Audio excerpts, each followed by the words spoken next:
Yo creo que es importante que todos los diputados y la misma opinión pública tenga una cosa clara.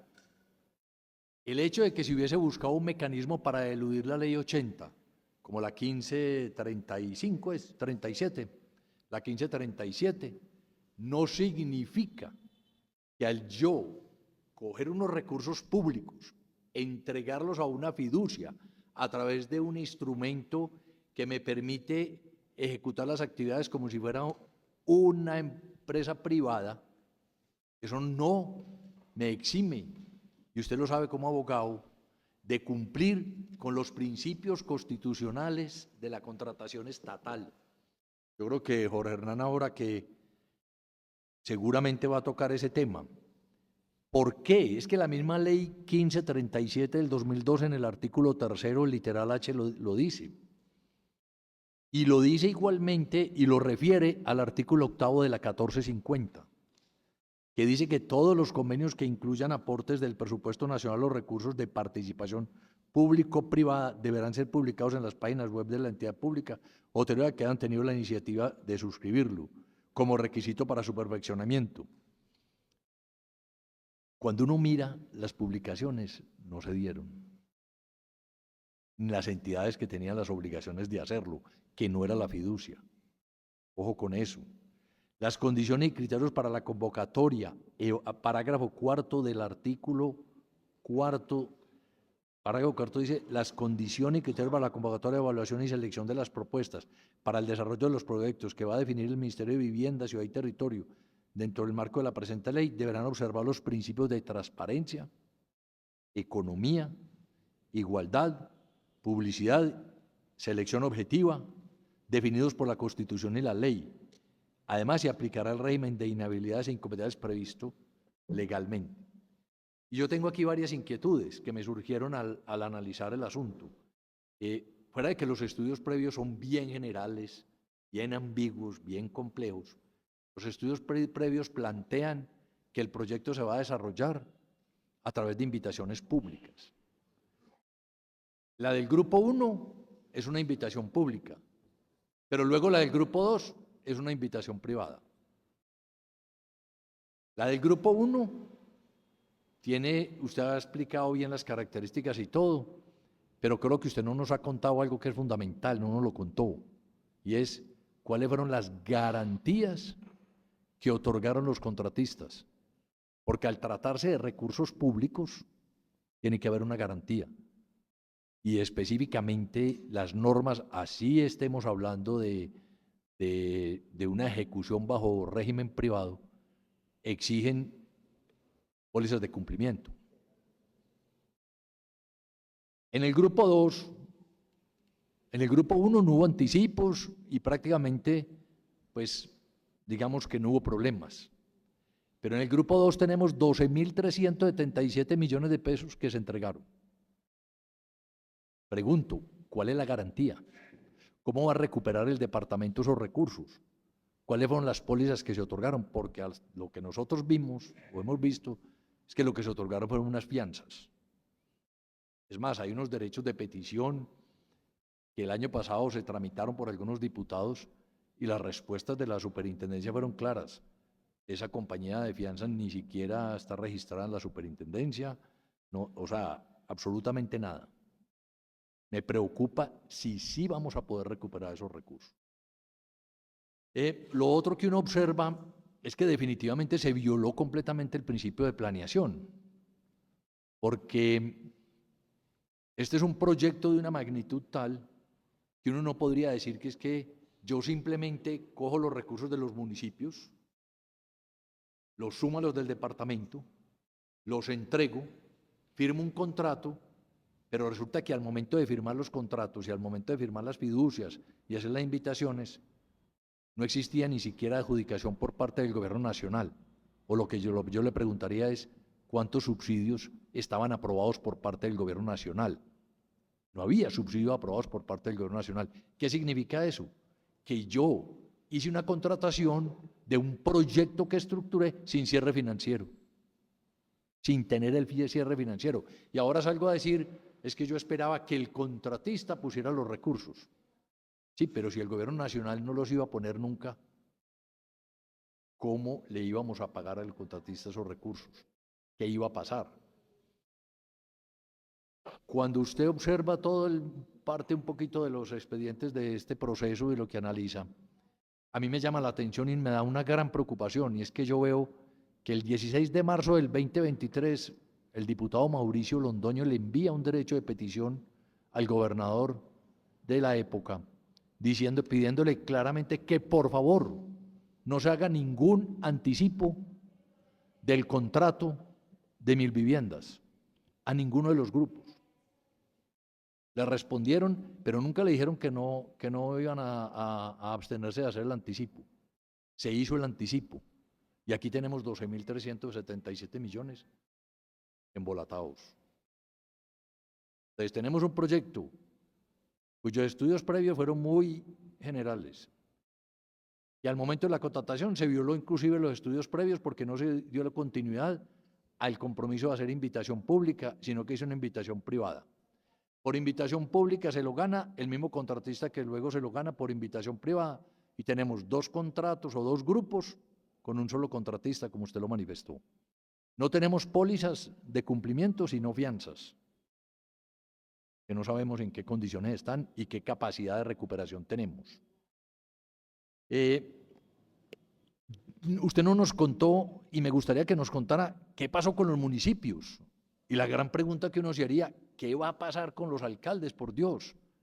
Cogen un proyecto, lo estructuran y meten a unos alcaldes en un problema, porque los alcaldes toman crédito, se endeudan, pagan intereses, y entiendo que las casas no están. ¿Qué va a pasar con los pobres alcaldes que los metieron en ese lío? Porque además los alcaldes tenían la obligación, si no estoy mal, de entregar los recursos al departamento, los lotes, y eso entregárselo a la fiducia. ¿Qué va a pasar ahí? Y yo quisiera que usted nos dijera el detalle en qué condiciones están los departamentos. Porque aquí ya estamos hablando de un proyecto que va a tener unas dificultades enormes, detrimento patrimonial por unos intereses que se han pagado sobre un proyecto que no está en ejecución y que ya se liquidó. ¿Qué va a pasar con esos municipios? Y desafortunadamente con los alcaldes. Yo no entiendo cómo meten a los alcaldes en semejante problema. 2, usted va a tener otro problema con el proyecto. Ahora que usted va a hacer un nuevo proyecto, me imagino, y es que ya no va a tener los recursos con que hacer todas las casas que se pensaba, porque ya tiene un periodo de plazo que ha pasado donde los costos de construcción se han disparado. Va a hacer menos casas porque va a tener menos plata. Yo quisiera también entender un poco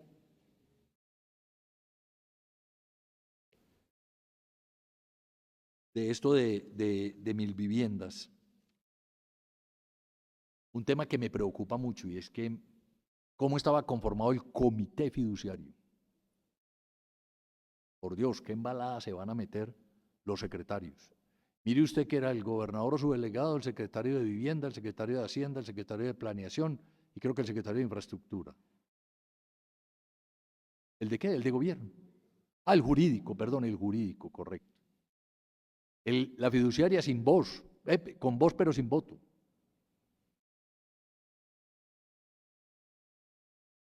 ¿Cómo va a defender usted al departamento y uno de los grandes perjudicados en este proceso va a ser el secretario de Planeación actual? ¿Qué va a pasar ahí? Porque él ahí va a estar en un conflicto tenaz como secretario de Planeación hoy ante un gobierno que tiene, porque esto tiene que reventar algún día. Así como se desaparecieron y se esfumaron 40.000 millones de la Petar en Manizales, yo me imagino que aquí estamos hablando, no de 40, pero si estamos hablando de 12.377 millones de pesos, que es mucha plata. Con eso se podría financiar ¿cuántas viviendas, secretario? Imagínese usted. O cuánto podríamos estar pagando para la alimentación del padre de los niños del departamento, de nuestras escuelas. Entonces, yo quisiera que usted nos explicara un poco esos temas, nos aclarara qué va a pasar con esos dineros. Y yo quiero dejar claro, mire, el hecho de que usted aplique régimen privado cuando hay recursos públicos, eso no lo exonera de cumplir los principios constitucionales de la contratación. Yo entiendo que usted recibió esta herencia, y esto es una herencia maldita que usted tiene. Afortunadamente usted es abogado y veo que está tratando de hacer la tarea como corresponde. Lo veo que, según lo que nos cuenta y la forma como está liquidando los convenios, me parece que es una decisión prudente de parte de ustedes. La preocupación es cómo vamos a recuperar 12.377 millones. Y me podría quedar aquí hablando, no lo voy a hacer porque sé que otros van a intervenir, pero ¿qué tal que empezáramos a escudriñar sobre cómo se hizo la planeación antes de la contratación para la consecución de los lotes? ¿Cuántos lotes estaban en el momento de la firma de los contratos? ¿Cuántos lotes cumplían con los requisitos técnicos? Y adicionalmente, ¿cuántos beneficiarios se apresuraron inclusive hasta conseguir recursos para su casa que hoy la vieron frustrada? Mire lo grave de esto, son proyectos estructurados no para cumplirle a las comunidades y a las gentes.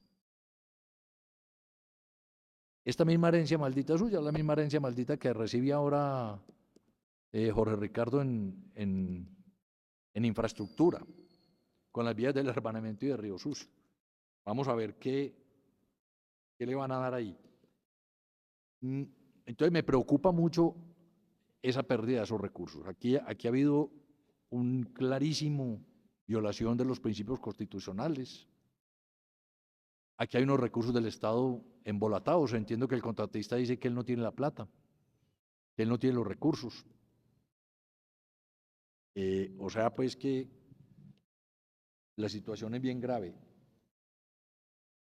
¿Usted quiere una interpelación? Bueno, pero yo quería también preguntarle, no solamente por este tema, sino que nos cuente, porque en el Plan Departamental de Agua, en el PDA, que también entiendo que hay problemas, afortunadamente los está solucionando, como lo del acueducto de Las Coles, pero en el Plan de Agua hay una formulación de 3 proyectos para la ampliación de relleno sanitario, no se hizo sino el de Aguadas. ¿Qué pasó con el resto? Muy bueno saber cómo está en este momento la Petar de Guarinocito, que tampoco nos contó el detalle, porque se habló que se entregó la fase 1, pero ¿cuántas fases son? ¿Cuándo termina? ¿Cómo es el asunto?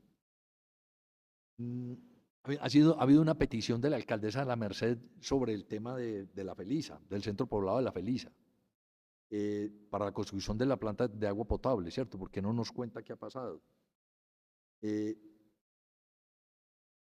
Ya usted nos mostró y nos contó cuáles son los contratos que están suspendidos, que tienen dificultades. Hombre, y hay una preocupación que a mí siempre me surge en todas estas secretarías, pero es que aquí sí me preocupa más. Uno sin plata, con hartos problemas y gastándose 128 millones de pesos en un contrato con Tremenda, que para servicio de apoyo a la gestión y la realización de los eventos derivados de la ejecución del plan de gestión social, vigencia 2022, del Plan Departamental de Agua Potable. Hombre, yo creo que esa forma de gastarse la plata a través de actividades logísticas, yo diría que eso sí es el despilfarro de los recursos públicos de una manera increíble. No nos contó qué va a pasar con esas bloqueras comunitarias, ni qué sucedió con esas bicibloqueras, que con mucho bombo se habló el año pasado y el gobernador de la época viajó a África, por allá a Kenia. ¿Y eso qué se hizo? ¿Qué pasó con eso?